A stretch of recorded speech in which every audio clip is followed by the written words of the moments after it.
Men, what is the worst thing a woman has done to you? Story 1. My ex absolutely ruined me for years. For starters, she cheated on me multiple times because I didn't give her enough attention. I had to work 7 days a week, 12 to 14 hours a day to support our family because she refused to work.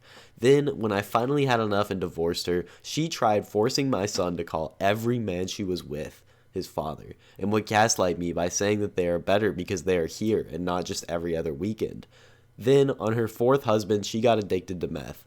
They both would threaten me, call me every name in the book, swear to my son that I was a piece of shit deadbeat, and tried to move hours away so that I couldn't see him. She now has 8 felony charges awaiting trial, and I hope she goes to prison. Story 2. First girlfriend in college. Real first girlfriend of any sort. She was a couple years ahead of me. Everything started out great. Then it quickly went downhill fast. We got into a fight because she was disappointed that I never took her out. I was 18 years old and a full-time student taking out student loans. There was barely enough money to pay for a 6-pack of cheap beer on the weekends, let alone take her anywhere. We resolved this after a day or two. A week later, she sits me down and tells me her cancer is back. She has gone through a cancer battle as a teenager and went for screenings at regular intervals. She started going to chemo/radiation appointments, and after several weeks, I became suspicious at the lack of side effects, so I called her dad to ask what I could be doing to help her. He's a doctor. He told me that his daughter's screenings have all come back clear and that she doesn't have cancer. He was pissed. I think he immediately figured out what was up. She showed up frantic about 5 minutes later and screamed at me for calling her dad. Then she yelled at me for making her cheat on me by not providing things for her. She had set up the fake cancer story and chemo/radiation appointments as a cover to go to another dude's apartment and hook up. I immediately broke up with her. I wish this was the end of it. For the next several weeks, it was just absolute insanity. She called me and threatened to hurt herself. She self-harmed as a teen, sent me pictures of evidence she had harmed herself, etc. The last straw was getting a picture of an empty pill bottle and the word "bye" texted to my phone. I immediately rushed over to her place while calling 911. Turns out she had just staged the photo as a way to get me to come over. I was pissed, but the paramedics were more pissed. I had nothing to do with her from that moment on. I wish this was the end of it. A few days later, I was jumped by a couple of guys while walking across campus after an evening class. They were yelling and referencing that this was for X, asking me how it feels to get beat on. Just wild stuff. I certainly lost that fight, but I didn't get hurt too badly. Just busted up my nose and had some small cuts/bruises. They didn't want to stick around too long. Turns out she told a bunch of her friends I abused her during our relationship. This whole relationship messed me up for a long time. Story 3. Met a girl at a party. Hung out all night. Afterwards, we exchanged numbers and I went home. Next day, she asked what I'm doing. I said just resting since I was tired and had work the next day. She said, look out your window, and she was parked across the street and she had kids in the car. I had no idea she had kids and I had not given her my home address. And this was when not a lot of internet had search engines to find people. Till this day, I never found out how she knew where I lived. But it was one of the most creepiest and cringe moments of my life, and even now it cringes the fuck out of me. Story 4. Well, back when I was in grad school, I was dating this really nice girl. She was very beautiful, kind, and I truly loved her. At our Christmas break, she went home to be with her family, and I went home to be with mine. Thing is, my roommate at the time, a mutual friend who actually introduced her to me, lived in the same town as her and caught her cheating on me with this dude. He sent me pictures of them kissing and making out. I was in a jewelry shop looking at engagement rings when I got the picture. At least when I called her to confront her, she didn't lie and said she's been dating this guy online for months. Yeah, I felt pretty shitty after that. Needless to say, we broke up. A few months later, I met my current wife, who is the best person I have ever known, and we have a beautiful family together, a 9-month-old and 2 golden retrievers, and I love her more than life. Story 5. I drove a drunk girl home and had to help her in her apartment where her roommate helped me get her into the bed. We didn't undress her, just left her fully clothed. Basically just dumped her into the bed and left. I later found out during the night she got up, stripped down completely nude, and passed out on her living room floor. She woke up the next morning and feared the worst. Thankfully, her roommate was on my side during that one. This was '08 when this happened, thankfully. Story 6. My friend and I were hanging at an apartment when this drunk chick just walks in and asks if she can hang out with us and watch TV. We don't know who the hell she is, and she is too incoherent to tell us anything.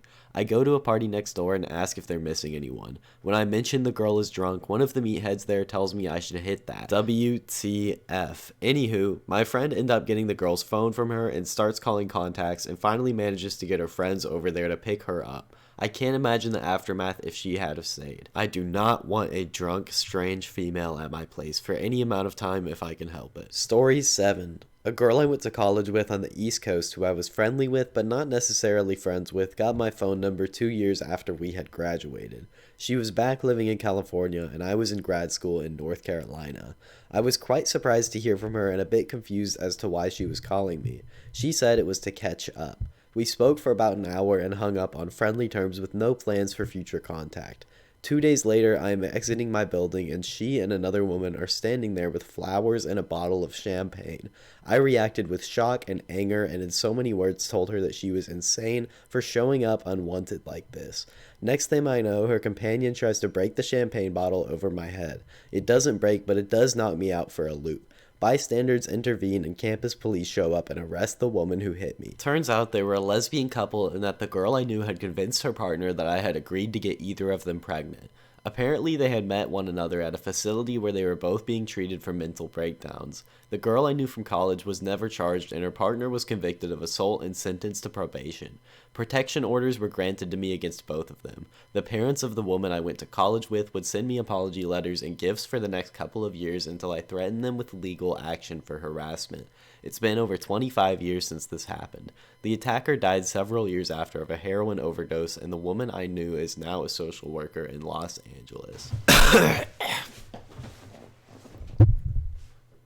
Story 8. When I was 24, I was going out with a girl. She was 3 years younger than me. We met at a nightclub, went on a few dates. At the time, I never questioned why she insisted on meeting me in a local bar. The relationship lasted a month. We chatted over the phone regularly, messaged frequently. Anytime we had sex, she was the one who instigated it, always at my place, never hers.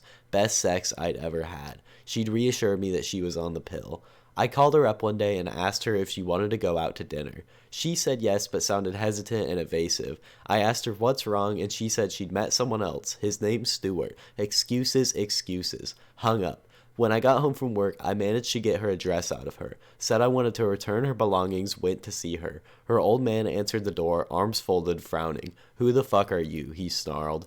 I said I was a friend and her dad called for her. She came to the door and gave me this evil smile. She certainly wasn't the cute, cool person I'd known previously. I demanded answers. She made sure her dad was out of earshot, explained that she'd been with Stuart, an older oil rig worker to whom she was engaged the entire time I'd been dating her. Told me I'd got her pregnant, but that she had a better money thing with Stuart. "I want nothing else to do with you, and if you breathe a word of this, I'll say you raped me," she whispered in my ear, coldly kissed my cheek, slammed the door in my face. I left her belongings on the step and walked away. Story 9. Had an ex who screamed full volume with her mouth pressed directly against my ear because I was asleep and wouldn't pay attention to her, causing permanent ear damage. I tried to break up with her so many times, but she just refused to accept it. She also once said that if I didn't lose weight, she would start finding me unattractive. Eventually, she called me while she was at some guy's house she wanted to cheat on me with to tell me she was breaking up with me. I was so happy it was finally over. She also told all her friends I beat her up, which despite it being like 17 years since it's happened, I've heard some of her friends still believe it. She's married now, lol. Story 10. Got pregnant. I thought it was weird because I couldn't ever remember not fucking without a condom or ever having one break, but accidents do happen and condoms do fail, and I agreed to proceed however she wanted, be it going through with the pregnancy or aborting it. We decided to go with abortion. I paid half of the $800 it cost. Found out a week later that her trip to California a couple months prior to visit her parents was actually a trip to Chicago that she and her ex had planned before breaking up, but decided to go together anyways. They apparently made up and fucked all weekend, and it was clear I paid for another man's abortion. There was also a time when I was in college. Chick calls at 4:30 in the morning, says she coming over. I tell her party is over, I'm going to bed, don't come over. Woke up an hour later to someone sucking my dick while sleeping, then got on top of me. Next morning she said something like, "Do you think we're moving too fast?" And I was like, "Bitch, WTF, I told you not to even come over." Sex with her was never going to happen because she was fat as hell and not my type. I was fucking disgusted, felt like puking the entire day. Story 11. I remember with one of my exes how selfish she was.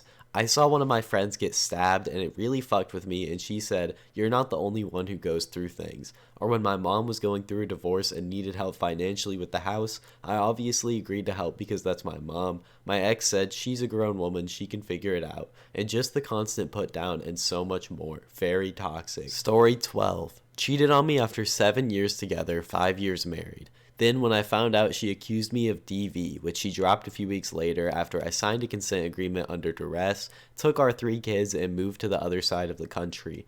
After all that, I want to try to work things out with her still for the sake of the kids, but I'm not very hopeful that anything will come of that. And honestly, I'm not even sure it's really a good idea. I will say that I had my fair share of the blame there too. I wasn't the most emotionally available husband and I was drinking too much. I've since quit drinking and I'm working on the rest of it. So I guess there's that silver lining there. Story 13. 3 years ago, my ex, 28 female at the time, from a short-term relationship broke it off with me, citing her eating disorder and needing to deal with it as the reason why she couldn't be in a relationship. Prior to that, she had lied to me about a guy that was just a friend and said that my issues over it were making her eating disorder worse. This time, it turned out she had at least 2 other guys lined up. I found out via Twitter when she tweeted about starting to date this great guy that treats her well. When I confronted her about it, she lied and said she was referring to a past relationship and would have reached back out when she was ready. Ironically, 2 weeks later, she tweeted about getting dumped and posting a picture of her texts from him, I guess to put him on blast. I didn't even confront her about it because I felt so defeated. I'm glad now that things didn't work out, but I do still feel a little bitter about it. Story 14. I had a girl I was dating serious for about 6 months. We hung out for about a year before that. I found out she was cheating because my dad was in the hospital dying, and she bragged to her friends how she was cheating on me and she was planning on dumping me right after my dad died just so I will always remember her. Most of her friends stopped talking to her and told me. Funny thing, about a year later, she tried coming back to me because the guy she left me for was a POS and was hitting her. I told her to fuck off and she tried to gaslight me, saying she was a victim in all this. I haven't thought of that bitch in a few years. Fuck her. In high school, I also dated a girl that tried getting herself pregnant. She claimed she was on the pill. Again, one of her friends told me, so I dumped her and she keyed my car up. She got with another guy and was pregnant about 6 months later. I heard she had like 4 or 5 kids by about 4 or 5 different guys. I haven't heard about her in about 20 years though. Story 15. 10 years together, 5 years married. She kicked me out of our newly purchased home in 2021. After I threatened divorce, she admitted to being addicted to the dopamine from drama and that she's manipulative. I told her she destroyed me in almost every way you could destroy a man. I let her buy me out of the house at a huge loss to me. I just wanted to no longer deal with this difficult person. After the divorce, she went on a full tilt scorched earth smear campaign. No one talks to me anymore, even though I gave her everything she wanted. How can you do that to someone you love? You think you know a person. Story 16. We had finally decided to have a child after 6 years of marriage, but about 4 years later, when that child is finally able to walk, talk, and generally help with her own care so I was no longer needed, she wants a divorce. Great, except she tells me she's been wanting one since before getting pregnant. She stayed because she didn't want a divorce and have to start the whole process over again with someone else. Basically, I just provided you with a child that I rarely see, but I will have to maintain payments on so some other guy can raise her. Boom, I win. Story 17. Left my 30th birthday party to go pick up her daughter, and then never returned and wouldn't answer my calls. She gave some, in retrospect, lame excuse, and I believed it because I was simply too crazy about her to question anything she said. A few weeks later, I inadvertently found a photo of her with some other guy dated the exact same time she was missing. I'm sure a lot of this has to do with my hatred of my own birthdays. Story 18. We divorced after a 7-year marriage. Less than a month after it, she was already living with another man, going to the same places we went and having dinner at her parents' house, which I also did every Sunday. First time I saw her with the other guy was in a local restaurant we always went to, less than 2 weeks after the divorce. When I tried to understand what was happening, she treated me badly and tried to make me feel like I was a horrible person, probably to make her feel better about her actions. And that's why I'm never getting married again. Story 19. So many things. Threatened to stab herself in the stomach when she was pregnant with our daughter. Has proceeded to use our child as a pawn in her games for the last 9 years. 9 more years, hopefully fewer, until I can just cut her out and let our daughter come live with me or my family. In my state, the courts will start to listen to children about who they live with when they're around 12 or 13. When she's that age, I'll respectfully sit down with X and talk to her about letting our daughter live with me, while at the same time securing some sort of visitation so she doesn't feel like she's getting cut out entirely. Even if she protests, I'll still consult a family attorney and see what the options are. Story 20. In terms of feelings, being strung along for years by false hopes is by far the worst thing. Boyfriend after bad boyfriend, she would call me up and I would run to her like an idiot to come to her aid, hoping that if I'm nice enough she will see it and give me a chance. Little did I know I was just being manipulated by her so she could offload and justify her shitty behavior to make herself feel better.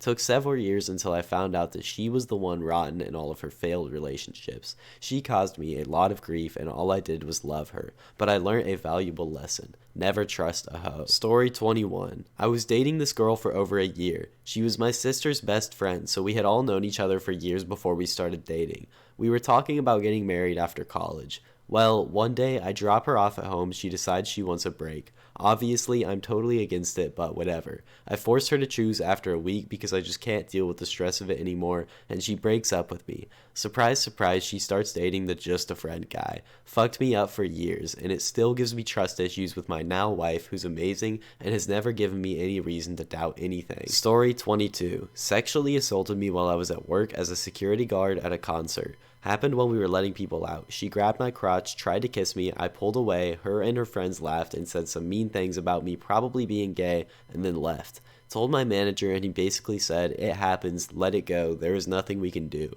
In retrospect, he just didn't want to have to deal with it. Probably should have just called the cops myself, but after how dismissive he was, I just didn't have the courage to tell anyone else. Story 23. Pretend to love me and just use me for whatever she can get from me, though it seemed to be a pretty normal behavior in general based on what I've seen from others.